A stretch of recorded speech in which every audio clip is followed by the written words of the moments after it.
안녕하세요. 할인이 오빠입니다.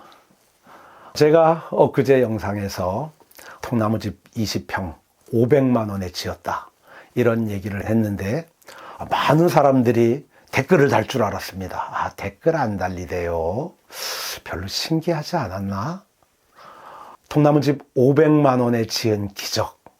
그런데 산무곡의 역사 속에서 통나무집 500만 원에 지은 얘기는 별것 아닙니다. 그보다 더한 일들이 수두룩 빽빽이니까요. 통나무집을 그보다 더 저렴하게 지은 것도 있습니다. 얼마에 지었냐고요? 350만 원. 350만 원에 통나무집 22평을 지은 이런 역사적인 사건이 있습니다. 제가 오늘은 그 얘기 들려드리겠습니다. 지금 산무곡에서 아이들이 함께 밥을 먹는 산림교실, 그 산림교실은 제가 2004년도 통나무학교 교육과정을 마치고 난 이후에 기적 같은 일이 벌어져서 어느 날 갑자기 뚝딱 만들어진 건물입니다. 제가 바닷가에서 골조를 깎고 있을 때였습니다. 5월 중순쯤 됐는데 전화가 왔습니다. 전화를 받아보니 통나무학교 교장 선생님이십니다. 목사님, 지금 집 짓고 계시는데 혹시라도 산무곡에서 건물이 더 필요하지 않습니까? 이렇게 물으십니다. 그래서 저는 대답을 했죠. 당연히 필요하죠. 지금 제가 형편이 여의치 못해서 할 수는 없지만 시간을 두고라도 건물들은 계속 세워야 될 상황입니다. 그랬더니 교장 선생님이 이렇게 말씀하십니다. 저희가 해마다 어려운 곳에 집을 한 채씩 지어드리는 행사를 하고 있습니다. 이름하여 더불어 사는 통나무인이라고 하는 행사인데 이번에 그 축제를 산무곡에서 하려고 하는데 어떻겠습니까? 그런 행사가 있다고요? 어쨌든 그러면 제가 일단 토요일에 찾아뵙겠습니다. 찾아뵙고 어떤 얘기인지 좀 상세히 듣도록 하겠습니다. 이렇게 하고는 전화를 끊었습니다. 그 주 토요일이 되어져서 저는 횡성에 있는 통나무학교로 달려갔지요. 교장 선생님과 마주 앉아가지고 그 더불어 사는 통나무인이라는 축제가 어떤 것인지 내용을 듣게 됐습니다. 통나무학교에서는 해마다 통나무집 한 채씩을 어려운 이웃들을 위하여 지어드리는 그런 자선 행사가 있었답니다. 평수가 20평 미만으로 해가지고 꼭 도움이 필요로 하는 곳에 이런 행사를 해서 조금이라도 혜택을 드릴 수 있는 방법을 찾아서 벌써 수해째 그렇게 했다라고 말씀을 하시더라고요. 산무곡이 수해가 나가지고 지금 생활하실 거처도 없다는 얘기를 지난번 교육 들어오셔서 하셨는데 그 생각이 나가지고 산무곡은 아무래도 학교를 하고 여러 가지 일들을 하려고 하니까 건물이 필요할 것 같아서 제가 제안을 드렸습니다. 입가에서 웃음이 번지대요. 고맙습니다, 교장 선생님. 그러면은 저희가 준비해야 되는 것이 어떤 것입니까? 그랬더니 따로 준비해야 될 것들이 있지는 않습니다. 다만 통나무집 골조를 깎아가지고 전해드리는 건데 그 골조를 깎기 위한 원목 비용, 그 비용은 본인이 부담하도록 이렇게 하고 있습니다. 그 비용이 어느 정도 됩니까? 한 300만 원에서 350만 원쯤 될 겁니다. 저는 함께 온 집사람의 얼굴을 쳐다봤습니다. 집사람은 제 얼굴을 쳐다보지도 않고 교장 선생님께 얘기하더라고요. 선생님, 그러면 저희가 이번에 그 행사를 했으면 좋겠습니다. 350만 원은 어디 가서 노가다를 하든 과부 땡빛을 내오든 어떻게든 준비해 보겠습니다. 그러면 올해 더불어 사는 통나무인은 산무곡에서 하게 해 주십시오. 집사람이 이렇게 얘기를 하더라고요. 교장 선생님도 흔쾌히 그렇게 하시겠노라고 약속을 해 주셨습니다. 그래서 교장 선생님과 몇 차례 이렇게 소통을 하며 교장 선생님이 도면을 그려 보내오시고 또 제가 도면을 수정하기도 하고 일이 진행이 됐지요.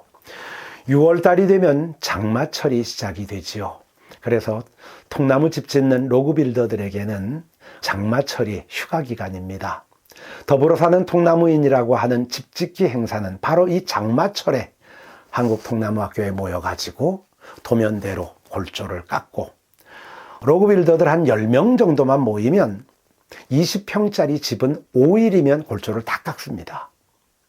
그리고 이틀 동안은 그 골조를 현장으로 운반해가지고 조립하고, 그리고 가장 기본이 되는 마감 정도만 해주는 이렇게 행사를 마무리하게 되는 거지요. 그래서 저도 며칠 동안 들어가가지고 그 통나무 골조 깎는 일을 로그빌더들과 함께 했지요. 신나고 재밌게 했습니다. 낮에는 땀을 뻘뻘 흘려 정말 신나게 일하고, 저녁이 되면 함께 노래하고 춤추고 술 마시고 축제를 즐기는 거지요. 저는 진정으로 축제를 즐기는 사람들의 모습을 통나무인들에게서 처음 보았던 것 같습니다. 마침내 골조가 다 완성되었고, 그래서 그 골조를 싣고 이제 저희 산무국으로 들어오는 날이 됐습니다. 저는 하루 전에 학교로 돌아와 가지고 공사를 할 수 있도록 기초를 하고 다 준비를 했습니다.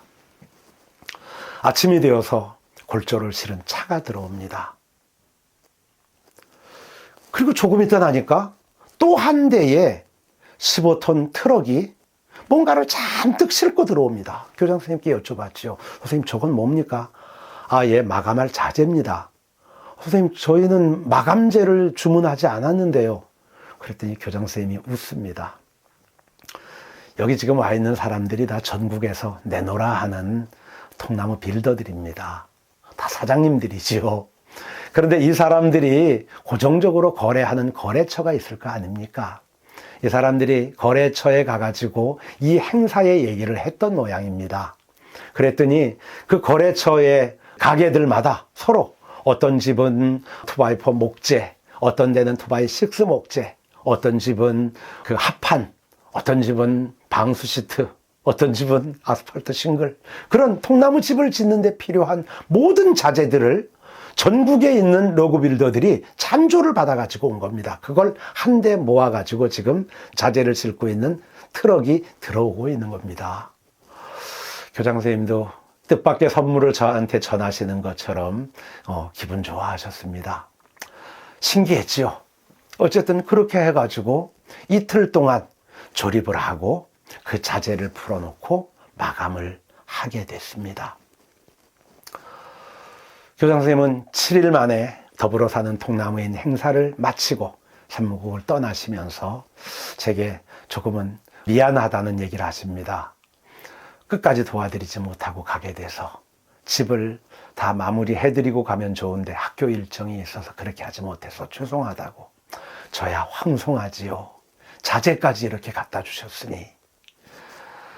그래서 저는 바닷가에서 골조를 깎던 일을 잠시 중단하고 식당 건물, 더불어 사는 통나무인 행사로 세워진 이 골조에 먼저 마감을 하기로 했습니다. 왜냐하면 지금 당장 저희가 거처할 공간이 없었으니까 우선 마감재까지 있는 이 건물, 여기를 마감을 서둘러서 하고 나면 하다못해 비닐이라도 치고 그 속에서 잠을 잘 수 있지 않겠는가, 이런 생각이 들었던 거지요. 그래가지고 간간히 도와주러 오시는 분들과 함께 부랴부랴 통나무집 마감을 하게 됐습니다. 9월 말쯤 되니까 대략 벽체 마감이 모두 끝나고, 그리고 이제 남은 것은 마지막 문을 다는 일만 남게 되더라고요. 창문, 그리고 출입문, 이것은 찬조에 없더라고요. 이거는 저희가 준비를 해야 되지 않습니까? 그런데 아시다시피 창호 값이 꽤 비쌉니다. 그래서 제가 창호를 준비할 수 없는 상태가 됐으니 방법이 있다. 좋다. 그러면 농사용 비닐을 사다가 그 비닐을 창문에다가 치고, 그리고 우선 전기장판이라도 깔고 그렇게 지내면 되지 않겠는가. 그렇게 해갖고 부랴부랴 비닐을 치고 대략 마감을 하게 됐지요. 그래서 그날부터 지금의 식당, 그 더불어 사는 통나무인 행사를 통하여 지어진 집에서 생활을 하기 시작했습니다. 거기서 생활을 하면서 이제 바닷가에 나가서 다시 집 짓는 골조, 그걸 깎게 됐던 거지요. 얘기가 길어지니까 여기에서 일단 자르고 그 나머지 얘기는 내일 다시 들려드리도록 하겠습니다.